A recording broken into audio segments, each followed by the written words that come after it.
Joining us is Justin Jackson. Well, Justin, you've been sharing a lot of information with us about bonsai. Tell me a bit about just the general maintenance and care of the plants. Sure, general maintenance and care, I would have to say, would start with watering. And that's really the hardest part for most people with regard to bonsai. It's so dependent upon outside conditions. Has it been raining outside or not raining? Is it really hot or humid or not? So just the outside variables alone change daily. And then you've also got this really constricted pot space that you have to deal with. It's very shallow, doesn't hold a lot of water. There's not a lot of soil in there. So we're going to have to water probably a little bit more often. Generally so, yes, and it also depends on the condition of the soil. If if it needs repotted, then it's going to stay wet longer because the water can't filter through as easily. So generally you want to try to give it a good solid watering and then let it dry out a little bit in between, but not get real dry. Okay. What about fertilizers? Do we need to fertilize our plants, and when's the best time? Sure, depending upon the plant and then also the soil mixture that you use, fertilizing can be very desirable. I typically use a little Osmocote mixed onto the top of the soil, and then occasionally whenever I see it needs a little bit more nitrogen or something like that, I'll mix it in with my watering. But it depends on the species of the tree or the plant, and it would be generally about the same as you'd see for the adult plant too. And then we'd cut back on that towards the end of summer because we don't want new growth going into the winter. Okay. What about the maintaining the shape? I know we've talked about getting to that shape, but what about just maintaining once we're there? Right. I've heard people describe bonsai as working in an art form that's constantly trying to self-destruct, and that's pretty much what it is. So you want to try to keep trimming and keep wiring and pruning and moving the branches back to where you want them.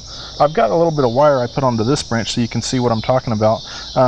Over time now, this branch has gradually pulled itself up, and we want to pull it back down so that it has more of a lower branch structure like you'd see on a larger tree. So we've got the wire wrapped around there and we're pulling this thing down, and then these little side branches, you want them to come out and then bend up, but not that much. It's great how pliable the branches become and the way the wire just keeps them where you put them. Yeah, you've really got some really control do over some them. Interesting shaping with that.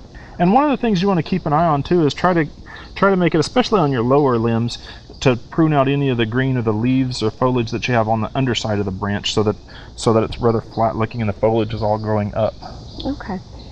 What about pruning to keep it smaller leaves and compact? Is there a trick to that? Sure, there's what's known as the small leaf technique, and that's where you want to do it on a healthy tree, and typically I'll do it earlier in the spring, not real early, but once they have a chance to come out and start growing a little bit, say May, I would say, then you can go in and pull every single leaf off the whole entire tree and make it bare, and then keep watering it, and then it'll come back with new leaves, a new flush of leaves over the whole tree, and typically those leaves will be about 30% smaller than the first flush. And you can do that a couple of times a year and gradually work the leaves down. And by doing that, when the leaves come back smaller, then it allows more light to get in between there, so your internodes between the leaves and the branches become smaller and more dense, so that you can gradually work it down. So not only do you have smaller leaves, but there are also shorter branches that are closer together. Very interesting technique. We've talked about the soil, and you mentioned as it gets more compact, the water stays in longer. When do we need to think about repotting our plants? Sure, and there's a number of different factors that go into that, depending on whether or not you're trying to get your plant to grow a lot and you're letting it do a lot of top growth up here, which is going to cause a lot of root growth down there. But generally, if you've got a tree that you're kind of maintaining and not really trying to get a lot of growth out of, you're going to be looking at about once every couple of years to repot. Okay. Justin, is there anything else we need to think about in terms of maintenance of our bonsai?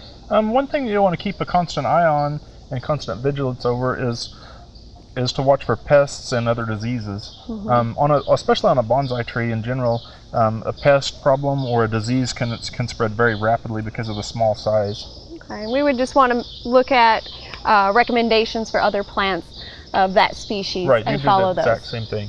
Okay, well, thank you so much. Sure, thank you.